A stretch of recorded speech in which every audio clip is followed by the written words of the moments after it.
बहुत पुरानी बात है। एक बहुत बड़े और बहुत पुराने जंगल के किनारे पर एक लकड़हारा रहता था। उसकी बीवी और उसके दो बच्चे राजा और रानी भी उसके साथ रहते थे। लड़का बड़ा था और उसका नाम राजा था। लड़की छोटी थी और उसका नाम रानी था। लकड़हारे की बीवी कुछ अरसा पहले इंतकाल कर चुकी थी। लकड़हारे ने दूसरी शादी कर ली थी। उन बच्चों की माँ यानी सौतेली माँ बहुत बुरी थी। वह बच्चों से बहुत नाखुश रहती थी। वह चाहती थी कि किसी न किसी तरह से इन बच्चों से छुटकारा मिल जाए। वह हर बात पर उन्हें डांटती रहती थी और उनसे बहुत काम करवाती थी, जबकि खाने के लिए बहुत कम देती थी। लकड़हारा बहुत गरीब था। बेचारा जंगल में सारा दिन लकड़ियां काटता और फिर शाम को शहर में जाकर बेच आता, जिससे उसकी दाल रोटी बड़ी मुश्किल से चलती थी। एक वक्त ऐसा आया कि पूरे शहर में अकाल पड़ गया। इंसान और जानवर सभी भूखे मरने लगे और इस हालत में रोज की रोटी चलाना भी नामुमकिन हो गया। एक रात लकड़हारा इसी बात को सोचकर बहुत परेशान था। वह सोच रहा था कि मेरे बच्चों का क्या बनेगा। दरअसल उसे अपनी कोई फिक्र नहीं थी, उसे अपने बच्चों की फिक्र थी। उसने सब्र से ठंडी आह भरी और अपनी बीवी से कहने लगा, अब आगे हमारा गुजारा कैसे होगा? हम अपने बच्चों को कैसे पालेंगे? अब तो हमारे पास भी कुछ नहीं रहा। उन बच्चों की माँ, जो हर वक्त उनसे नाखुश रहती थी और किसी तरह उनसे जान छुड़वाना चाहती थी, वह तो मौके की तलाश में थी।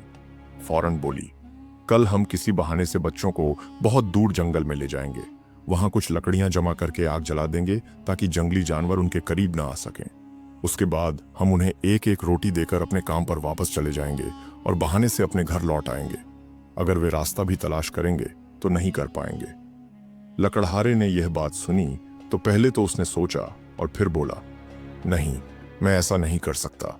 एक बाप अपनी औलाद के साथ ऐसा कैसे कर सकता है कि उन्हें जंगल में अकेला छोड़ दे और जंगली जानवर उन्हें चीर फाड़ दें? फिर हमें भी उनके साथ भूखा मरना पड़ेगा और तुम्हें हमारी कब्रें बनाने के लिए भी मेहनत करनी पड़ेगी। उसकी बीवी झुंझलाकर और गुस्से से बोली और फिर उसने जिद पकड़ ली। यहां तक कि लकड़हारा मजबूर हो गया और उसने हाँ कर दी, लेकिन बोला, मेरा दिल बच्चों की याद से तड़पता रहेगा। उसी रात बच्चे भी भूख की वजह से नहीं सो सके थे और उन्होंने छुपकर अपने माँ बाप की बातें सुन ली थीं। उसके बाद लड़की रानी बहुत रोई और अपने भाई राजा से कहने लगी, हम अपने माँ बाप के लिए बोझ बन गए हैं और वह हमसे जान छुड़ाना चाहते हैं। राजा बोला, नहीं बहन, तुम परेशान मत हो, मैं इसके लिए कुछ न कुछ जरूर सोचूंगा। जब दोनों मियाँ बीवी सो गए तो लड़का राजा खड़ा हो गया। उसने एक चादर ओढ़ी और चुपके से घर के दरवाजे से बाहर निकल गया। मकान के आगे पड़े कंकर चांदी के टुकड़ों जैसे मालूम हो रहे थे। राजा ने बहुत से कंकर उठाकर अपनी जेब भर ली और फिर घर लौट आया। घर आकर अपनी बहन रानी से कहने लगा, मेरी प्यारी बहन, तुम आराम से सो जाओ, अल्लाह बेहतर करेगा। यह कहकर वह खुद भी लेट गया और सो गया। अगले दिन सुबह का सूरज भी नहीं निकला था कि लकड़हारे की बीवी दोनों बच्चों के पास आई और बोली, चलो बच्चों, उठो, आज हम जंगल में लकड़ियां काटने जाएंगे। उसने राजा और रानी को रोटी का एक एक टुकड़ा भी दिया और कहा, यह तुम्हारे दोपहर के खाने के लिए है, इसे अभी मत खाना, वरना बाद में तुम्हारे पास कुछ नहीं बचेगा। रानी और राजा ने खामोशी से वह रोटी के टुकड़े ले लिए और सब जंगल की तरफ रवाना हो गए। थोड़ी दूर चलने के बाद राजा खड़ा हो गया और मुड़कर अपने मकान की तरफ देखने लगा। यह हरकत राजा बार बार करता रहा। लकड़हारे ने जब बेटे को ऐसा करते देखा तो पूछा, राजा, क्या कर रहे हो बेटा?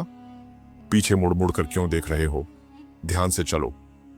राजा बोला, मैं अपने बिल्ली के बच्चे को देख रहा हूं, जो हमारे घर की छत पर बैठा मेरी तरफ देख रहा है।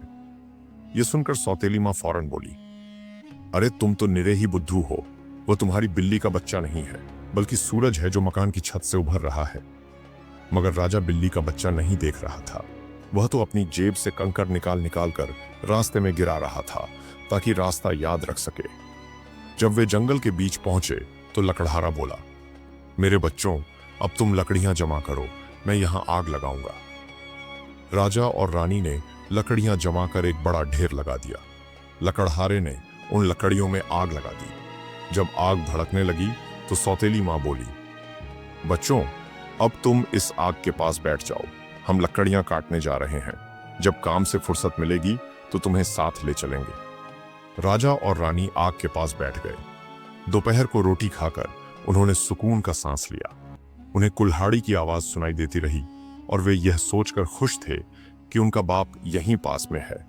मगर हकीकत में वह कुल्हाड़ी की आवाज नहीं थी, बल्कि हवा से पेड़ों की डालियां आपस में टकरा रही थीं। वे काफी देर इंतजार करते रहे और थककर वहीं सो गए। जब आंख खुली तो अंधेरा छा चुका था। रानी रोने लगी। अब हम घर वापस नहीं जा सकेंगे। राजा ने बहन को तसल्ली दी। थोड़ी देर और सब्र करो, चांद निकलने दो, फिर हम चांदनी में घर लौट जाएंगे। जब पूरा चांद निकल आया तो राजा ने अपनी बहन का हाथ पकड़ा और उन्हीं कंकरों को देखकर चलता रहा जो उसने रास्ते में गिराए थे। वे कंकड़ चांदनी में चमक रहे थे। दोनों आहिस्ता आहिस्ता पूरी रात चलते रहे और जब सुबह का सूरज निकला तो वे अपने घर के सामने खड़े थे। लकड़हारे की बीवी ने दरवाजा खोला। जब सौतेली माँ ने उन्हें देखा तो उसका मुंह खुला का खुला रह गया। फिर गुस्से में बोली, तुम बड़े लापरवाह बच्चे हो, इतनी देर तक जंगल में सोते रहे। हमें तो लगा तुम कभी वापस नहीं आओगे। लेकिन जब लकड़हारे ने अपने बच्चों को देखा तो उसके चेहरे पर खुशी फैल गई। वह अपने बच्चों को देखकर बहुत खुश हुआ, क्योंकि वह उन्हें जंगल में छोड़कर बहुत दुखी था। वक्त गुजरता गया और कुछ अरसे बाद फिर अकाल पड़ गया। बच्चों ने फिर सौतेली माँ की बातें सुन लीं, जो कह रही थीं, हमारे पास सब खत्म हो गया, अब सिर्फ आधी रोटी बची है। इस बार हम बच्चों को बहुत दूर और घने जंगल में छोड़ आएंगे ताकि वे दोबारा लौट न सकें। यह सुनकर लकड़हारा बहुत दुखी हुआ, लेकिन उसके पास कोई और चारा नहीं था। आधी रात को जब सब सो गए तो राजा फिर उठा और बाहर जाने की कोशिश की ताकि सफेद कंकड़ियां ढूंढ सके, वही कंकड़ियां जो पिछली बार उन्हें घर वापस लाई थीं। मगर दरवाजे पर ताला लगा हुआ था और बाहर जाने का कोई रास्ता नहीं था। राजा ने अपनी छोटी बहन को तसल्ली दी, मत रो बहन, अल्लाह हमारी मदद करेगा और हमें फिर बचा लेगा। सुबह होते ही लकड़हारे की बीवी ने दोनों बच्चों को जगा दिया और फिर से उन्हें रोटी के 2 टुकड़े दिए, लेकिन इस बार टुकड़े बहुत छोटे थे। जब वे जंगल की तरफ चले तो राजा जेब में हाथ डालकर रोटियों के छोटे छोटे टुकड़े बनाता रहा और थोड़े थोड़े फासले पर उन्हें गिराता रहा। लकड़हारे ने पूछा, राजा तुम बार बार क्यों रुकते हो? राजा बोला, मैं कबूतर को देख रहा हूं जो हमारे घर की छत पर बैठा मुझे देख रहा है। सौतेली माँ बोली, वो तुम्हारा कबूतर नहीं, वो तो सूरज की किरणें हैं जिनसे छत चमक रही है। लेकिन राजा तो रोटी के छोटे टुकड़े रास्ते में गिराता हुआ जा रहा था। इस बार वे जंगल में इतनी दूर और ऐसी जगह पहुंचे जहां लकड़हारा भी पहले कभी नहीं आया था। उन्होंने फिर लकड़ियां जमा की और आग जलाई। सौतेली माँ बोली, बच्चों अब तुम इस आग के पास बैठो, अगर थक गए हो तो यहीं सो जाओ, हम शाम को लौट आएंगे और तुम्हें साथ ले चलेंगे। दोपहर होते ही राजा ने अपनी रोटी के 2 टुकड़े किए, एक खुद खाया और दूसरा बहन को दे दिया। राजा तो पहले ही रास्ते में टुकड़े गिराता आया था ताकि घर का रास्ता याद रहे। दोनों भाई बहन सो गए। रात हो गई लेकिन कोई लेने नहीं आया। जब रात पूरी अंधेरी हो गई तो राजा बोला, बहन चांद निकलने का इंतजार करो, जब चांद निकलेगा तो रोटी के टुकड़े नजर आएंगे। जब चांद निकला तो उन्हें कोई टुकड़ा दिखाई नहीं दिया, क्योंकि चिड़ियां सब उठा ले गई थीं। राजा ने फिर भी कहा, मेरी बहन फिक्र मत करो, हम रास्ता तलाश कर लेंगे। फिर वे पूरी रात और अगला दिन जंगल में भटकते रहे, मगर उन्हें कहीं से भी बाहर निकलने का रास्ता नहीं मिला। भूख प्यास से उनका हाल बहुत खराब हो गया था, बुरा हाल था। उन्होंने चंद बेरों के अलावा कुछ नहीं खाया था। वह बेर भी उन्हें एक बेरी के नीचे से मिल गए थे। थक हार कर वे एक झाड़ी में बैठ गए और बैठते ही सो गए। अब अगले दिन उनकी हालत बहुत बुरी हो चुकी थी। वे सोचने लगे कि आज भी उन्हें खाने के लिए कुछ नहीं मिला तो वे भूख से मर जाएंगे। दोपहर के वक्त उन्हें एक परिंदा दिखाई दिया जो दरख्त की शाख पर बैठा बड़ी सुरीली आवाज में गाना गा रहा था। उसका रंग बिल्कुल सफेद था। वह इतनी सुरीली आवाज में गा रहा था कि राजा और रानी रुककर उसकी आवाज सुनने लगे। फिर वह परिंदा फड़फड़ाकर उड़ने लगा और दोनों बहन भाई उसके पीछे चलने लगे। ऐसा मालूम होता था जैसे वह उन्हें अपने पीछे पीछे चलने के लिए कह रहा हो। फिर वे चलते चलते एक छोटे से मकान के पास पहुंचे। जब वे करीब पहुंचे तो देखकर हैरान रह गए कि वह मकान डबल रोटी से बना हुआ था, क्योंकि उसकी छत भी रोटी से बनी हुई थी। राजा ने यह देखा तो खुशी से उछल पड़ा और कहने लगा, अब हम अपनी सारी जिंदगी यहाँ पर गुजारेंगे और अब हम बिना मेहनत किए ही अपना पेट भी भर सकेंगे। यह कहकर राजा ने थोड़ी सी छत तोड़ ली ताकि देख सके कि वह सच में रोटियां ही हैं या कुछ और रानी ने खिड़की के पास जाकर थोड़ी सी खिड़की तोड़कर एक टुकड़ा अपने मुंह में डाल लिया। उसके बाद उन्हें एक लर्जती हुई आवाज सुनाई दी। कोई कह रहा था, खाता है यह कौन शैतान, मेरा छोटा सा मकान। इस पर बच्चे उत्तर में बोले, यह जन्नत है, बच्चों की, गरीबों की, मजबूरों की। यह कहकर वे रोटी खाने में मशगूल हो गए। उसके बाद दरवाजा खुला और एक बहुत ही बूढ़ी और कमजोर औरत, जिसकी कमर झुकी हुई थी, वह अपनी लाठी टेकते हुए घर से बाहर निकली। बच्चे उसे देखकर इस कदर खौफजदा हुए कि हाथ से रोटी छूट गई और जमीन पर गिर गई। यह देखकर वह बूढ़ी औरत कहने लगी, अरे प्यारे बच्चों, डरो मत, अंदर आ जाओ, मैं तुम्हें बहुत सारी चीजें खाने के लिए दूंगी। वह बड़े प्यार से बच्चों को अंदर ले गई और उन्होंने बच्चों के सामने बहुत सारी मुख्तलिफ चीजें रख दी। राजा और रानी दोनों ने खूब मजे मजे से खाया और उसके बाद बूढ़ी औरत ने उन्हें सोने के लिए 2 छोटे छोटे खूबसूरत पलंग दिए, जिन पर सफेद चादरें बिछी हुई थीं। जब दोनों बहन भाई अपने बिस्तरों पर लेटे तो उन्हें बहुत आराम महसूस हुआ। ऐसा लगता था जैसे वे जन्नत में आ गए हों। बूढ़ी औरत यूं तो उन बच्चों से बहुत मोहब्बत का बर्ताव कर रही थी, लेकिन हकीकत में वह एक खतरनाक जादूगरनी थी जो रास्ता भटके हुए मुसाफिरों को इसी तरह अपने पास बुलाती थी और उनकी खूब खिदमत करने के बाद उन्हें पकाकर खा जाती थी। जब राजा और रानी दोनों अपने बिस्तरों पर सो गए तो वह जोर जोर से हंसने लगी। उसके मुंह में पानी भर आया था और चटखारा लेते हुए बोली, अब ये मेरे काबू में है, अब ये कहीं नहीं जा सकते। अगले दिन सुबह के वक्त बच्चे उठे भी नहीं थे कि बुढ़िया उठ गई। उसने बच्चों को देखा, वे अभी तक सोए हुए थे। सोते हुए वे दोनों बहन भाई बहुत प्यारे लग रहे थे। उन्हें देखकर बूढ़ी औरत मुस्कुराई और मन ही मन सोचने लगी, इनका गोश्त तो बहुत ही मजेदार होगा। फिर उसने राजा को अपनी गोद में ऐसे उठा लिया जैसे कोई बहुत ताकतवर औरत हो और उसकी झुकी हुई कमर भी सीधी हो गई। अब वह कमजोर मालूम नहीं होती थी। वह राजा को लेकर बाहर आ गई और घर के पास ही एक कमरे में ले गई। वह कमरा दरअसल एक पिंजरा था। उसने राजा को अंदर डालकर बाहर से कुंडी लगा दी। वह चाहे जितना भी चीखे चिल्लाए, उसकी आवाज वहां सुनने वाला कोई नहीं था। अब बूढ़ी औरत कमरे में वापस आई और रानी अभी तक सोई हुई थी। उसे यह नहीं पता था कि उसका भाई उसके पास नहीं है। बूढ़ी ने रानी को जोर से झंझोड़ दिया। रानी डर कर उठ गई। वह हैरानी से बूढ़ी औरत की तरफ देखने लगी, जिसकी आंखों में मोहब्बत की बजाय गुस्सा था। बूढ़ी ने गुस्से से कहा, उठ बेहेल लड़की, चल पानी लेकर आ और अपने भाई के लिए कुछ पका कर दे। जब वह खूब खाकर मोटा हो जाएगा तो मैं उसे खा जाऊंगी। रानी ने जब यह सुना तो वह चीख चीख कर रोने लगी, लेकिन अब रोने धोने का कोई फायदा नहीं था। रानी अब वही करने लगी जो उससे कहा गया था। राजा के लिए बहुत उम्दा खाना बनाया जाता रहा, मगर रानी को बस बचे खुचे भोजन के टुकड़े ही मिलते।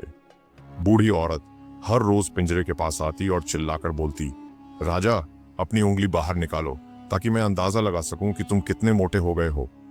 राजा इसके बदले में एक हड्डी अपने हाथ में थमाता। बूढ़ी जादूगरनी, जिसकी नजर काफी कमजोर थी, वह यह नहीं देख पाती थी कि यह उसकी उंगली है या कुछ और। वह रोजाना उस हड्डी को पकड़कर देखती और परेशान हो जाती। क्या बात है, मैं रोज इसे इतना उम्दा खाना खिलाती हूँ, फिर भी यह मोटा क्यों नहीं होता। इसी तरह 4 हफ्ते गुजर गए। अब बूढ़ी औरत के लिए सब्र करना मुश्किल हो गया था। उसने कहा, अब कुछ भी हो जाए मैं इस लड़के को खा जाऊंगी। उसने रानी को पुकारा, ऐ लड़की, पानी लेकर आ। राजा चाहे मोटा हो या पतला, मैं कल सुबह उसे पकाकर खा जाऊंगी। बेचारी रानी की हालत काबिले रहम थी। वह सिसक सिसक कर रो रही थी और पानी ला रही थी। वह रोते रोते कहने लगी, ऐ अल्लाह, हमारी मदद कर। इससे अच्छा तो यह था कि हमें जंगल में ही दरिंदे चीर फाड़ कर खा जाते, ताकि हम दोनों बहन भाई एक साथ मर जाते। बंद करो यह रोना धोना, जादूगरनी झुंझलाकर बोली। दूसरे दिन रानी बाहर आई। उसने पानी से भरी हुई एक टोकरी 2 बांसों के दरमियान लटका दी और उसके नीचे आग जला दी। बूढ़ी औरत कहने लगी, पहले हम उसको भूनेंगे। मैंने तंदूर तैयार कर लिया है और आटा भी गूंथ लिया है। फिर उसने रानी को तंदूर की तरफ धक्का दिया जहां आग के शोले भड़क रहे थे, और उसने रानी से कहा कि जाकर देख तंदूर गर्म हुआ कि नहीं, ताकि मैं रोटियां पका सकूं। असल में बूढ़ी औरत रानी को तंदूर के पास भेज रही थी ताकि वह उसे भी धक्का देकर तंदूर में गिरा दे और उसे भी पकाकर खा जाए। लेकिन रानी ने उसकी चालाकी समझ ली थी। उसने अनजान बनने का नाटक किया और कहा, लेकिन मुझे यह देखना नहीं आता कि तंदूर गर्म हुआ है या नहीं। मैं कैसे देखूं? उसके बाद बूढ़ी औरत बोली, अरे कामचोर लड़की, इस तंदूर का मुंह इतना बड़ा है कि मैं अपना सिर भी उसके अंदर डाल सकती हूँ। यह कहकर उस बूढ़ी जादूगरनी ने अपना सिर तंदूर के अंदर किया ही था कि रानी ने उसे पीछे से धक्का देकर तंदूर के अंदर फेंक दिया और लोहे के एक ढक्कन से तंदूर का मुंह बंद कर दिया। बुढ़िया की खौफनाक चीखों से पूरा जंगल गूंज उठा। वह बुरी तरह चीख रही थी। एक बार तो रानी भी उसकी चीखें सुनकर डर गई, लेकिन उसने अपने कानों में उंगलियां ठूंस लीं और भागकर उस तरफ आई जहां उसका भाई राजा कैद था। उसने पिंजरे का दरवाजा खोला और चीखकर बोली, राजा राजा, हम आजाद हो गए, बूढ़ी चल बस गई है। पिंजरे का दरवाजा खुलते ही राजा ऐसे बाहर आया जैसे कोई परिंदा पिंजरे से निकलता है। दोनों बहन भाई खुशी से उछलने लगे। अब उन्हें जंगल में किसी का डर नहीं था। वे बेखौफ होकर बूढ़ी जादूगरनी के कमरे में गए। वहां जाकर उन्होंने देखा तो बहुत से मुख्तलिफ संदूक दिखाई दिए। उन संदूकों में हीरे, जवाहरात और सोने की अशरफियां भरी हुई थीं। राजा ने उन अशरफियों से अपनी जेबें भर लीं और रानी ने भी जितनी अशरफियां उठा सकती थीं उठा लीं। उसके बाद राजा ने कहा कि अब हमें इस जंगल से बाहर निकलना चाहिए। कई घंटे भटकने के बाद वे एक झील पर पहुंचे। अब हम इसके पार कैसे जाएंगे? राजा ने कहा, मुझे तो इसके पार जाने का कोई रास्ता दिखाई नहीं देता। रानी ने कहा, देखो, सामने एक बहुत बड़ा शुतुरमुर्ग खड़ा है। मैं उसे कहती हूं कि वह हमारी मदद करे। रानी उसके पास गई और बोली, प्यारे शुतुरमुर्ग, हम दोनों बहन भाई बहुत परेशान हैं और हम अपने घर वापस जाना चाहते हैं। उसके बाद शुतुरमुर्ग उनके पास आ गया। राजा शुतुरमुर्ग के ऊपर चढ़कर बैठ गया और रानी को अपने पास बिठाया। रानी ने कहा, नहीं भाई, अगर हम दोनों एक साथ ऊपर बैठेंगे तो हमारा वजन ज्यादा हो जाएगा। हम एक एक करके उसकी कमर पर सवार होंगे और झील को पार करेंगे। शुतुरमुर्ग ने उन्हें एक एक करके झील पार करवा दिया। उसके बाद वे थोड़ा आगे बढ़े तो उन्हें एक ऐसी जगह दिखाई दी जो जानी पहचानी सी लगी। थोड़ी देर और चलते ही उन्हें अपना मकान दिखा। अपने मकान को देखकर वे खुशी से उछल पड़े और उनकी जान में जान आ गई। दोनों भागते हुए अपने मकान में दाखिल हो गए। उनके बाप जब अपने बच्चों को जीवित देखकर तो उसकी खुशी की इंतहा न रही। जब से वह अपने मासूम बच्चों को जंगल में छोड़कर आया था, उसे चैन न आता था। वह हर वक्त अपने बच्चों की याद में रहता और रोता रहता था। उसकी बीवी, जो उन बच्चों की सौतेली माँ थी, वह भी बीमार होकर मर चुकी थी। राजा और रानी ने जवाहरात और हीरों का एक ढेर अपने बाप के सामने लगा दिया, जो उन्होंने बूढ़ी जादूगरनी के मकान से लेकर आए थे। इस तरह उनकी तमाम जिंदगी की परेशानियां खत्म हो गईं। सौतेली माँ से भी उनकी जान छूट गई। वह अपने कृत्यों की वजह से ही दंड पा गई और दोनों भाई बहन खुशी से अपने बाप के साथ रहने लगे। प्यारे दोस्तों, उम्मीद करता हूं कि आज की यह वीडियो आपको पसंद आई होगी। अगर वीडियो अच्छी लगी हो तो कमेंट्स में अपनी राय जरूर लिखिएगा। हमारे चैनल को सब्सक्राइब कर दीजिएगा। वीडियो देखने के लिए बहुत बहुत